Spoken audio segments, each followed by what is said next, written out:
Ayan, hello, good morning, good morning, good morning. Kumusta mga kasari? Ayan.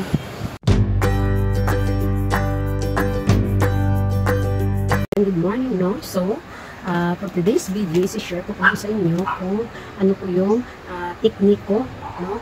Kahit buntis ako, para hindi ako mahirapan sa pagbubuntis ko, sa pagbabiyahe ko araw-araw, no? So, ginawan ko ng paraan. So, ayan, ginawa ng paraan. Actually, di ba may mga ano ko, may mga supplier ako. So, usually talaga ako yung pumupunta dun sa store nila para makita ko kung anong item ang gusto ko bilhin. So, ngayon, hindi na maganda sa akin na laging nagta-travel, laging umaalis. Kasi nga, yung nasa biyahe ba, ang tawag nito, mahihirapan ako. Kasi yung ano ko, yung tiyan ko, minsan tumitigas siya. So, hindi maganda yun. So, ang ginawa ko, inasikaso ko na yung mga para sa mga order ko, ganyan. Tapos, paggabi, chinat-chat ko yung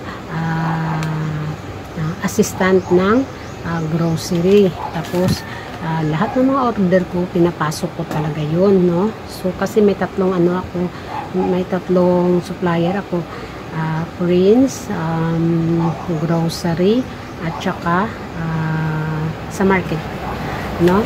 May ano ako dyan sa market, may kinukunan ako dyan sa market. So, pinausap ko sila na magpapadeliver ako or kukunin lang ng mister ko. Papasok lang yung lista ko, ayan, no. Pero i-double check pa rin natin kasi manual lang to, no. Tao lang ang nagsulat, ayan, no. So, may order tayo, kunting-kunti lang, no? Kasi may mga stocks pa naman tayo. So, nabayaran natin is 11,086. So, hindi ka makakapaniwala na ang 11,086 kakarampot na lang talaga. So, ayan. So, back tayo sa topic, no? So, yun. Ginawan ko talaga ng idea na hindi ako mahirapan pag nanganak na ako. Hindi na kailangan na ako pa talagang pupunta dun sa grocery nila para mamili. Kasi kilala naman nila ako. So, inasikaso ko na para pag nasa bahay lang ako, i-deliver na lang yung order ko. Yun, ganun talagang gagawin natin mga kasari. Hindi lang pwede na aasa tayo sa iba na pag, for example, pareho sa akin na mga anak ako, mag-uutos ka, yun, ayoko talaga yun, yung nang-uutos ako na siya mag-grocery, hindi ko pa na-experience yun, no? So, kailangan gawan ko talaga ng paraan. So, ayan, yun yung ginawa ko paraan, no? Anuhan ko talaga na ako yung magpapasok ng order. Kasi gabi pa lang sinasabi na, ma'am, out of stock yan, haste, out of stock yan, wala kaming stock yan sa ngayon. So, ang ginawa ko, sabi ko sa kanila, yung mga out of stock gawin nyo is ipasok nyo lang yung order ko, bayaran ko na lang, tapos ipadala na lang, no? Sa next na, ano, kasi may nakalagay naman to follow, oh. Pag wala out of stock, isa lang naman yung wala. So, puro i-double check pa rin natin kasi mahirap na.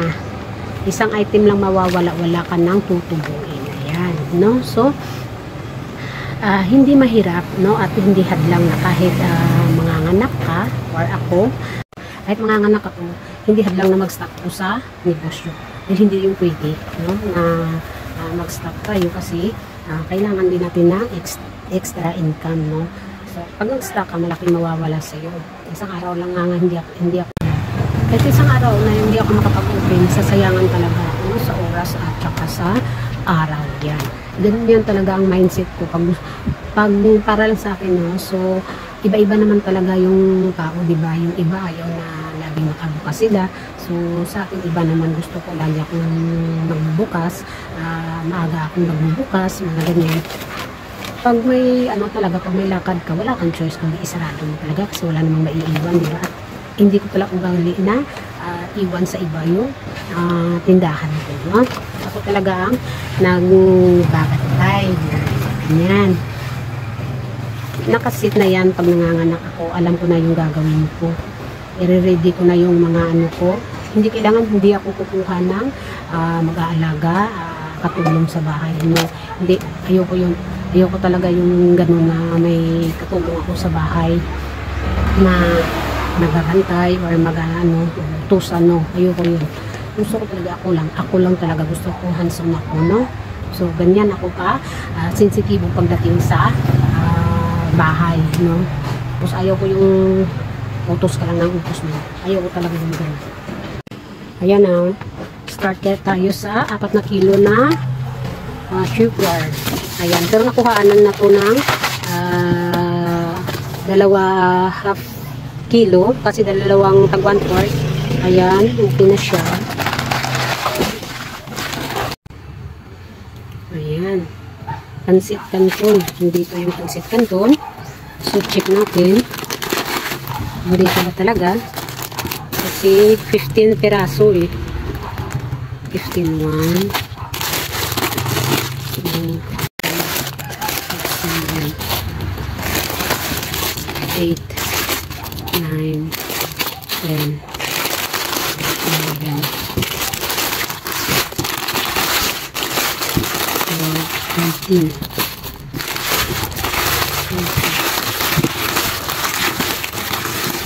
15. Ayan, kompleto siya.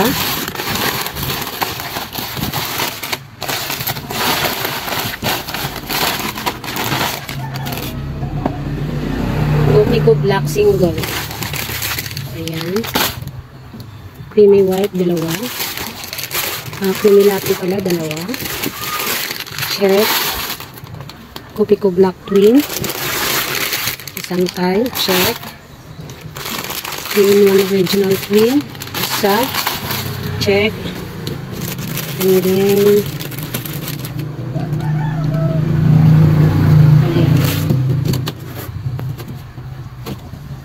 UFC Mang Tomas, andito sila. Ayan, kompleto. So, wala tayong problema.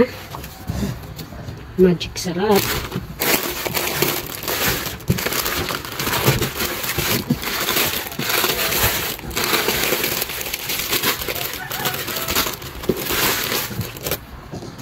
Ayan. Ayan. Gabing init, no? So, ayan, natapos na ako, guys. So, dinouble check ko talaga. So, ang wala, isang item lang. Tapos, bukas, makipakadala nila yun. So, ayan, kompleto ko ang order ko. So, wala tayong problema sa delivery. Kasi nag-i-inform naman sila kung wala yung item na in-order ko sa kanila. So, ayan, no? So, hindi hadlang na kahit manganganak ka, mawawalan ka ng pag-asa, hindi ka na makapag-negosyo dahil manganganak ka nga. So, para sa akin, hindi eh. Parang basic pa rin, no? Para sa akin lang, no? Hindi ko naman nilalahat. Hindi ko inaano yung part ko sa iba. Lang yan, no? Na kaya ko na kahit manganganak ako, kahit may baby ako na darating. So, nakaplano na yan. Pinaplano ko talaga paano ko hindi may stop yung pinagkakakitaan namin. So, ayan. So, sana yung mga ibang makasali na kagaya ko, mag-isip-isip din kayo na kung manganganak kayo or may mga problema na darating, ay hihinto po tayo, no? Hindi po yun hadlang, no? So, ayan. Kailangan talaga ng i-manage lang natin, no? Kasi may mga ano yan eh, may mga solusyon. Hindi naman na, ay, ganito, ganyan, maano ako, manganganak ako, mawawala na ako, mga no. Dapat, nakaplano, para hindi tayo mahirapan. Kasi tayo din na mahihirapan eh. Mas mahirap yung walang kita. Yan talaga, mas mahirap yung walang kita. So, para sa akin, dapat may income tayo. Kasi, may pamilya tayo, may anak tayo na nag-aaral, tumasa sa atin, nahihingin sila. So, paano na yun kung wala tayo extra income? Wala yung tindahan natin. No? Kaya, para sa akin, hindi solusyon ang mag-stop sa pagninegosyo. Kahit mga anak ako, hindi ako mag-stop. Pinaplano ko na lang yun.